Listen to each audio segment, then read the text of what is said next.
मालिक तेरे बंदे हम, कैसे हो हमारे करम।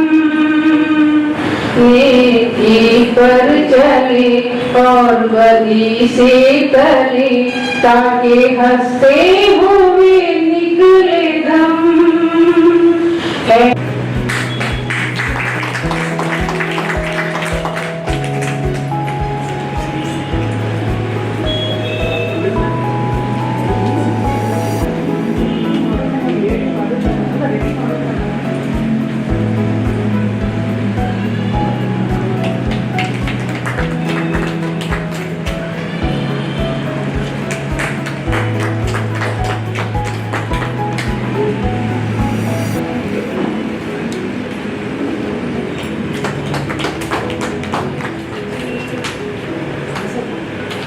ಜ್ಯೋತಿ ಬೆಳಗುತ್ತಿದೆ, ಜ್ಯೋತಿ ಬೆಳಗುತ್ತಿದೆ ಜಗತ್ತಿನ ಜ್ಯೋತಿ ಬೆಳಗುತ್ತಿದೆ, ಜಗ ಜಗ ಜ್ಯೋತಿ ಬೆಳಗುತ್ತಿದೆ.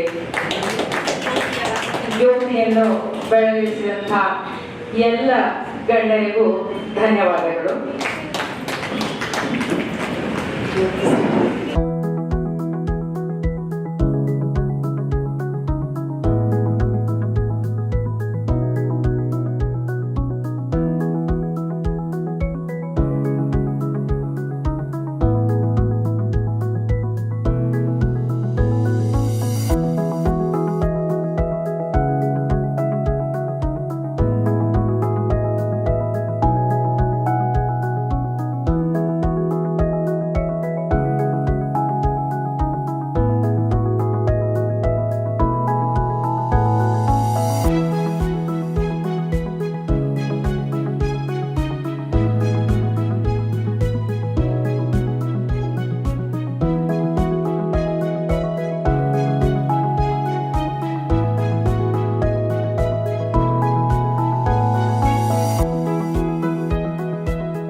भगवती जी ने मुझे ये आदेश दिया है कि मैं 2 शब्द कहूँ आप लोगों से। तो देखिए, नारी के सम्मान में सबका सम्मान हो जाता है। हमारी जो सनातन संस्कृति है उसमें पुरुष के किसी बहुत सम्मान का अर्थ नहीं होता है। यदि किसी भी सभ्य समाज में हमने नारी का सम्मान किया तो वो समाज अपने आप में सम्मानित है, उसके सदस्य सभी सम्मानित हैं। तो जब इस सभागार में आप लोग उपस्थित हैं और आप लोग अपने बारे में इस बात के लिए आश्वस्त हैं कि हम एक सही रास्ते पर चल रहे हैं और हम लोग कुछ कर रहे हैं, ये अपने आप में एक सम्मान है।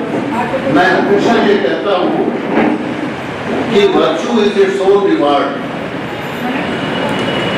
हमारे अंदर ईश्वर ने अगर कोई हमें अच्छा कर्म दिया है, ये अपने आप में एक बहुत बड़ा पुरस्कार है ईश्वर का। तो मुझे एक ही शौक दिया है, या तो मैं किताबें खरीद के पढ़ता हूँ या फिर मैं कुछ लिखता हूँ। और मैं कभी मेरे मन में बुरी बात नहीं आती है तो मुझे लगता था कि मुझे पुरस्कार मिल गया। जब मेरी शादी हुई तो मेरी बीवी ने कहा कि देखिए, आपके फलाने दोस्त ने इतना बड़ा मकान बना लिया। हम प्रदेश में रहते हैं ना, मेरी जन्मभूमि पूर्वी उत्तर प्रदेश है, मेरी कर्मभूमि पश्चिमी उत्तर प्रदेश है। तो हमारे घर के बीच में 1000 किलोमीटर का फर्क है। तो वहाँ मैं किराए के मकान में रहता था, छोटे मकान में रहता था, मेरे पास छोटी गाड़ी थी। तो वो जो है मेरी पत्नी कहती थी कि आप ही ऐसा कीजिए कुछ। तो मैं कहता था देखो, शाम को भूख लगती है, जो मन करता है ईश्वर में खाने को देता है। जब बारिश आती, धूप आती तो सिर पे छत है, भी हम चाहे किराएदारी मकान सही हम रहते तो हैं, उसके बाद फिर हमें जरूरत होती है, हमें कहीं जाना होता है तो हम कार से निकलते हैं, छोटी कार से ही जाते। अब ईश्वर का धन्यवाद दो। तो मैं हमेशा जो है, पवित्र कुरान में एक बात कही गई है कि तुम हर पल उसके शुक्रगुजार रहो। जो दिया है उसने वो बहुत है, उससे अधिक मांगने की इच्छा तो जो है वो कुछ नहीं होती है। एक संस्कृत का श्लोक मैंने पढ़ा था, न तो हम करके है कि न तो मुझे राज्य की इच्छा है, न मुझे जो है वो मनुष्य पे वर्चस्व करने की इच्छा है, न मुझे यश कमाने की इच्छा है, न धन की इच्छा है। हे ईश्वर, मेरी इच्छा मात्र की है कि मैं तेरे प्राणी मात्र की सेवा कर सकूं। तो मुझे जो आनंद और जो गौरव अपने मन में महसूस होता है, मैं बताऊं कि मुझे अगर कोई भी पुरस्कार मिले, कोई भी सम्मान मिले, तो सांसारिक चीजें मैं स्वीकार कर लेता हूँ, मुस्कुरा लेता हूँ, फोटो खिंचा लेता हूँ, अच्छा लगता है और कोई ऐसा नहीं है कि बुरा लगता हो। लेकिन वास्तव में जो मैं अपने मन में कभी कभी सोचता हूँ, इससे हट करके, जैसे मैं अभी कहीं जाऊंगा तो अकेले मैं कार में या जहाज में या कहीं हूँ तो मैं सोचता रहूंगा बैठे हुए एयरपोर्ट पर विचार करते हुए। तो ईश्वर ने अगर मुझे अपनी बहनों के लिए सेवा का एक अवसर इस जीवन में दिया है, इससे बड़ा पुरस्कार क्या हो सकता है। AIPC की जो नारी शक्ति और नारी उजागरण और नारी अस्मिता के उजागर प्रोफेसर डॉक्टर लाली आजाद जी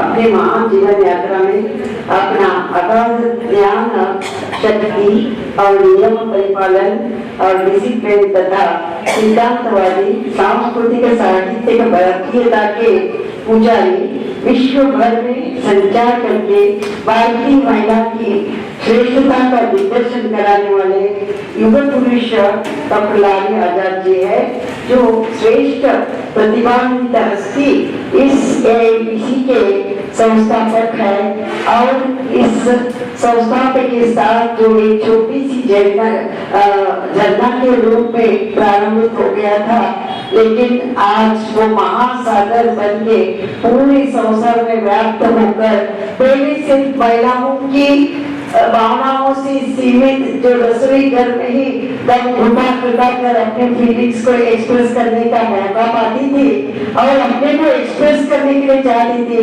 लेकिन उसे उसके लिए मौका नहीं मिला था, क्योंकि नारी का हृदय ही एक कविता है कहकर कहा जाता है। तो उस कविता को आगे लाने का बहुत बड़ा योगदान लाली आजाद जी ने 24 बरस पहले इस AIPC के जरिए किया है। इसलिए आज वो इतना कम उम्र में इतना बढ़ चुका है कि ये संस्था ये तो प्रोग्राम के एंड होने जा रहे हैं और उससे पहले हम ऐसे खत्म नहीं कर सकते, क्योंकि प्रेसिडेंट भी प्रेसिडेंशियल एड्रेस करना होता है। तो मैं प्रेसिडेंट, लोकल प्रेसिडेंट नीलांबिका मावाकर को रिक्वेस्ट करूंगी ಶಾರ್ಟ್ ಅಂಡ್ ಸ್ವೀಟ್. ಹಾಗೂ ನನ್ನ ಸಹೋದರಿಗೂ ಎಲ್ಲರಿಗೂ ಶರಣಾರ್ಥಿಗಳು. ನಾನು ಎರಡು ಮಾತಾಡಕ್ ಬಯಸ್ತೀನಿ. ಏನಂದ್ರೆ ಅಣ್ಣನವರ ದೃಷ್ಟಿಕೋನ ಯಾವ ತರ ಇದೆ ಅನ್ನೋದು ನಮ್ಮ AIPC ಮೇಲಂದ್ರೆ ಎಲ್ಲಾ ಹೆಣ್ಮಕ್ಳ ಅಭಿವೃದ್ಧಿಯನ್ನು ಮುಂದುವರಿಸಬೇಕು ಮತ್ತು ಅವರಲ್ಲಿದ್ದಂತ ಕೆಲವೇ ಎಷ್ಟೊಂದು ಅವರಲ್ಲಿ ಇದ್ದಂತ ಕಲೆಗಳನ್ನು ಹೊರ ಹಾಕಿಸ್ಬೇಕು. ಅವ್ರ ನೃತ್ಯ ಆಗ್ಲಿ, ಡ್ರಾಯಿಂಗ್ ಆಗ್ಲಿ, ಕುಕಿಂಗ್ ಆಗ್ಲಿ, ಆಮೇಲೆ ಡಾನ್ಸ್ ಆಗ್ಲಿ, ಸಾಹಿತಿಗರಾಗ್ಲಿ, ಲೇಖಕಿಯರಾಗ್ಲಿ ಎಲ್ಲರೂ ಜಾಗೃತಗೊಳಿಸಿ ಒಂದುಗೂಡಿಸಿದಂತ ಅಣ್ಣ ಲಾಲಿ ಆಜಾದ್ ಅಣ್ಣನವರು. ಇಲ್ಲಿ ನಾನು ಸರ್ ಅಂತ ಯೂಸ್ ಮಾಡೋದು, ಯಾಕಂದ್ರೆ ಯಾವಾಗ್ಲೂ ದೀದಿ, ಭಯ್ಯ, ಮಾತಾ ಅವ್ರ ಬಾಯಿಂದ ಆ ತರ ಬಂದಾಗ ನನ್ ಸರ್ ಅಂತ ಅನ್ನಕ ಆಗ್ತಾ ಇಲ್ಲ. ನಾನು ಮನಪೂರ್ವಕವಾಗಿ ನನ್ನ ಅಣ್ಣನಂತೂ ಭಾವಿಸಿ ನಾನು ಮಾತಾಡ್ತಾ ಇದ್ದೀನಿ. ಇದನ್ನೆಲ್ಲ ಯಾವ ತರ 12ನೇ ಶತಮಾನದಲ್ಲಿ ಬಸವಣ್ಣವರು ತಮ್ಮ ಅನುಭವ ಮಂಟಪದಲ್ಲಿ ಕಾಶ್ಮೀರ ಟು ಕನ್ಯಾಕುಮಾರಿವರೆಗೂ ಎಲ್ಲರನ್ನ ತಂದು ಒಟ್ಟುಗೂಡಿಸಿದ್ರು.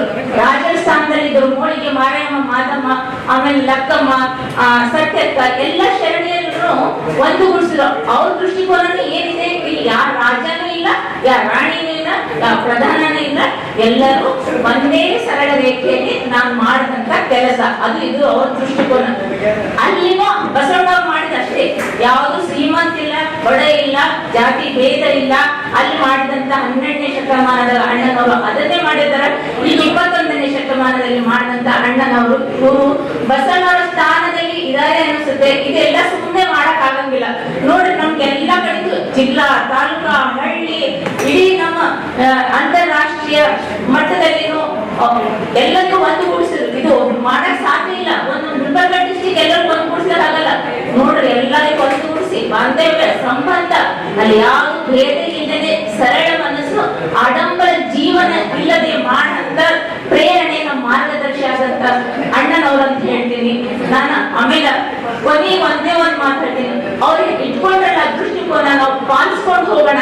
ಯಾರು ಇದರಲ್ಲಿ ಮೇಲಿಲ್ಲ ಕೆಳಗೂ ಇಲ್ಲ, ನಮ್ಮಲ್ಲಿ ಏನಿದೆ ಕಲೆಯನ್ನ ಹೊರಗೆ ಹಾಕಿ ಅವ್ರಿಗೆ ನಾವು ತೋರಿಸ್ಕೊಡೋಣ.